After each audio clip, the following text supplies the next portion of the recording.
시청자 여러분 안녕하십니까? 채널 K뉴스 한 주간의 한인사회 주요 소식을 정리했습니다. 닭의 모가지를 비틀어도 새벽은 온다. 1979년 의원직 제명 때 고 김영삼 전 대통령이 한 말입니다. 대한민국 민주화를 상징하는 큰 별이 졌습니다. 김 전 대통령의 서거 소식이 전해지자 동포사회에도 조문이 이어졌는데요. 한인들은 출퇴근길이나 점심시간을 이용해 뉴욕과 뉴저지에 설치된 분향소에서 고인의 명복을 빌었습니다.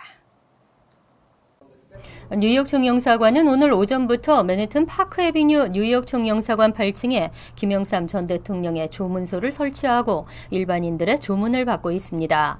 조문소를 찾은 한인들은 한국의 민주화를 위해 고난의 길을 걸어왔던 고인의 생을 뒤돌아보고 대통령 취임 후 이룩한 금융 실명제 등 주요 업적들에 대한 이야기를 나누는 모습이었습니다. 저희 뉴욕 총영사관에서는 고 김영삼 대통령을 위한 조문소를 월요일부터 시작해서 목요일 오후 5시까지 운영하게 됐습니다. 장소는 뉴욕 총영사관 8층이 되겠고요. 관심 있으신 많은 분들이 오셔서 조문하시기 바랍니다. 뉴욕 한인회와 뉴저지 한인회도 맨해튼 플로싱 그리고 뉴저지의 한인회관에 분향소를 설치하고 한인 동포들의 분향을 받고 있습니다. 또 한국 그 역사에 아주 큰 획을 그으신 어르신인데 또 이렇게 너무 일찍 돌아가셔서 아주 또 슬프고 또 명복을 빕니다. 국가장으로 치러지는 김영삼 전 대통령의 장례 기간은 한국 시간 26일까지이며 연결식은 26일 오후 2시 국회의사당에서 거행됩니다. 뉴욕과 뉴저지 분향소는 오는 수요일까지 운영됩니다. 한국 해군 사관생도와 장병들이 승선한 해군 순항 훈련 전단이 지난 22일 뉴욕 맨해튼에 입항하고 3박 4일의 일정으로 머물렀습니다. 순항 훈련 전단은 함정을 한인들에게 공개하고 한국전 참전 용사들을 초청해 감사의 뜻을 전하는 등 다양한 행사를 진행했습니다. 금홍기 기자가 취재했습니다. 구축함인 강감찬함과 군수지원함인 대청함이 뉴욕 맨하탄에서 대한민국 해군의 위용을 드러내고 있습니다. 한국에서 지난 8월 27일 진해 군항을 출발한 순항훈련 전단은 광복 70주년과 해군 창설 70주년을 맞아 한국 전쟁 참전국인 15개국을 방문해 군사 외교를 펼치고 있습니다. 순항훈련 전단이 뉴욕에 들어온 것은 2007년 브루클린에 이어 두 번째며 맨하튼 입항은 이번이 처음입니다.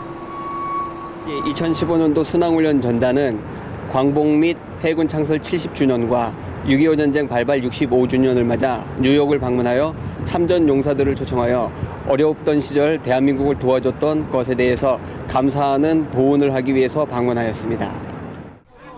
어제 강감찬함과 대청함에는 한국전 참전 용사들과 한인들이 초청돼 한국전 발발 65주년의 의미를 되새기는 행사가 열렸습니다. 한국전 참전 용사들은 6.25 전쟁 당시 우리의 참전이 헛되지 않았다는 사실을 알게 되니 가슴이 벅차 오르는 것 같다며 해군 사관생도들과 장병들을 격려했습니다. I feel honored and proud that I was with the best fighting organization in the world. 해군 순항훈련 전단은 내일 뉴욕 맨하튼을 출발해 콜롬비아와 멕시코, 하와이를 방문한 후 내년 1월 5일 한국에 도착할 계획입니다. 채널 K뉴스 금홍기입니다. 뉴욕과 뉴저지 일원 한인단체들이 연말연시를 맞아 어려운 이웃들에게 온정의 손길을 베풀고 있습니다. 지난 24일 뉴욕 맨해튼 할렘에서는 불우한 이웃들에게 쌀을 나누는 행사가 열렸습니다. 금홍기 기자가 취재했습니다. 요즘 같은 연말연시에 어려운 이웃들은 도움의 손길이 더욱 절실합니다. 뉴욕 한인 상조에는 맨하튼 할렘 지역 저소득층을 위해 써달라며 쌀 100포와 모자 40개를 마틴 루터킹 민주당 클럽에 전달했습니다. 상조의 김동식 회장은 연말 연시를 맞이해 배고픈 사람들이 굶주리지 않고 추운 겨울을 잘 지냈으면 하는 마음으로 쌀과 모자를 마련하게 됐다고 말했습니다. 어려우신 배고프고 힘드신 분들에게 쌀을 전달하게 돼서 대단히 감사합니다. 그리고 우리 상조회는 앞으로 계속해서 매년 이 나눔의 행사에 적극적으로 참여할 것을 약속을 드립니다. 대표적인 친한파 위원인 찰스 랭간 연방 하원의원도 나눔 행사에 참석해 상조회 측에 감사의 뜻을 전했습니다. Well, I want to thank my Korean friends for making it possible for a lot of people to have a happy Thanksgiving.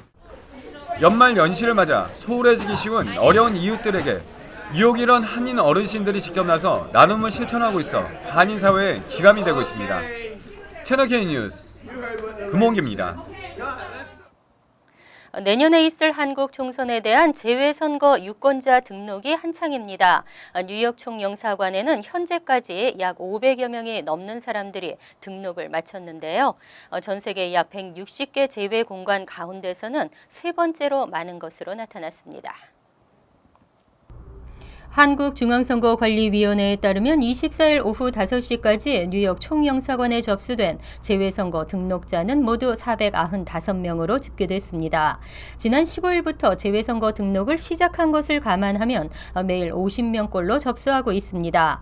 뉴욕 총영사관의 유권자 등록수는 중국 상하이 총영사관 869명, 일본 대사관 686명에 이어 세 번째로 많았습니다.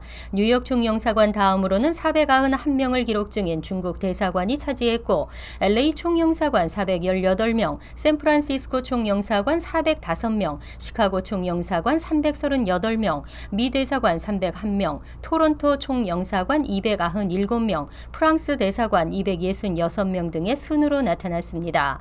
전 세계적으로는 24일까지 11,467명이 재외선거 등록을 마친 것으로 파악됐습니다.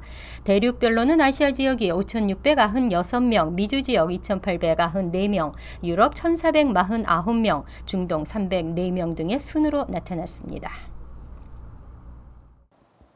란킴 뉴욕주 하원 의원이 내일 업계 임금 지급 보증 채권의 의무화 수정 법안을 상정할 계획입니다.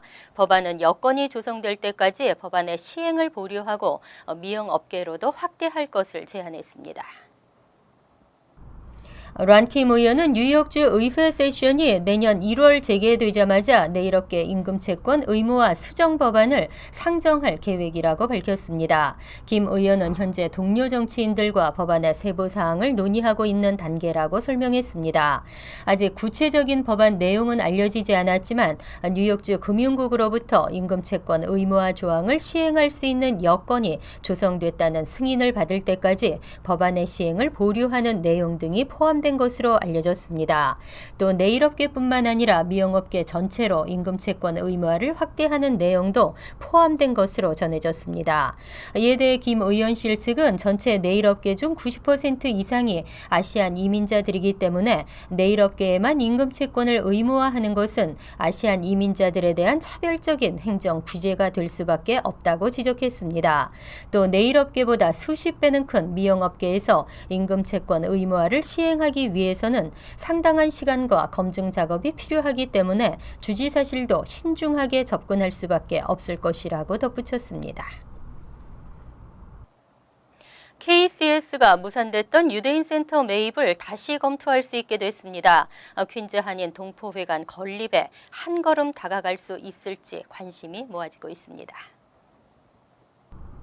그레이스 맥 연방 하원 의원과 에드워드 브라운스타인 뉴욕주 하원 의원은 24일 뉴욕시 학교 건설위원회가 퀸즈 베이사이드 유대인 센터 부지에 추진했던 신규 고등학교 건립 프로젝트를 철회했다고 밝혔습니다. 두 위원은 커뮤니티 보드 11과 지역 주민들의 의견을 존중한 뉴욕시 학교 건설위원회의 결정에 환영을 표한다고 밝혔습니다. 이어 유대인 센터 부지에 더 적합한 단체가 들어올 수 있도록 협력하겠다고 덧붙였습니다. 전문가들은 학교 신축이 무산된 만큼 퀸즈 한인 동포회관 건립을 추진해왔던 KCS가 다음 매입에 우선 협상 대상자가 될 가능성이 높다고 분석하고 있습니다. 실제 KCS는 650만 달러의 유대인 센터 매입을 제안하고 협상을 하던 중 뉴욕시 학교 건설위원회가 매입가를 760만 달러로 올리면서 협상 대상자 권리를 빼앗긴 바 있습니다. 김광석 KCS 회장은 아직 유대인 센터 관계자들로부터 협상 제의를 받지는 못했다며 기회가 온다면 최선을 다해 임하겠다고 밝혔습니다. 시민권 신청 시 핑거프린트 포함 680달러의 수수료이면 꽤나 부담인데요. 하지만 영주권 신청과 갱신, 취업이민 청원 등 이민 관련 수수료가 내년 상반기에 대거 인상될 전망입니다. 백악관 예산관리국은 어제 연방이민서비스국이 2016년도 상반기에 이민 관련 수수료 조정을 검토하고 있다고 밝혔습니다. 구체적인 수수료 조정안은 내년 4월 공개될 것이라고 덧붙였습니다. 예산관리국에 따르면 이민서비스국은 비이민자의 서류 처리 수수료뿐만 아니라 시민권 신청서나 이민 관련 청원서 수수료 조정을 검토하고 있습니다. 현재의 수수료 수입으로는 이민서비스국의 예산 지출을 감당하기 어렵기 때문이라고 그 이유를 밝혔습니다. 이민서비스국은 수수료 인상안을 마련해서 내년 4월 공개한 후 2개월간의 여론 수렴 기간을 거치겠다는 계획입니다. 인상된 수수료는 내년 7월부터 적용될 것으로 전망되고 있습니다. 한편 현재 이민 관련 수수료는 시민권 신청서가 $595, 영주권 카드 갱신 $365, 취업이민 청원 $580, 영주권 신청서 $985 수준입니다. 중산층이 무너지고 있습니다. 중산층의 가구 소득은 1999년 이후 꾸준히 하락하고 있습니다. 정부는 일자리 창출, 서민주택 건설, 부채와 학비 탕감, 최저임금 인상 등으로 서민 지원에 나서고 있습니다. 힐러리 클린턴 전 국무장관은 최근 중산층 지원 정책의 일환으로 10년간 $100억 달러를 투입하겠다고 공표했습니다. 특히 부양자 가족에 대한 세금 혜택을 제공하겠다고 밝혔는데요. 노부모 부양이라는 경제적 가치는 약 4천억 원에 달한다고 합니다. 부모를 모시고 사는 가정은 앞으로 최대 $1,200의 세금 혜택을 받을 수 있게 될 전망입니다. 채널 K 뉴스 여기서 마칩니다. 함께해 주신 여러분 고맙습니다.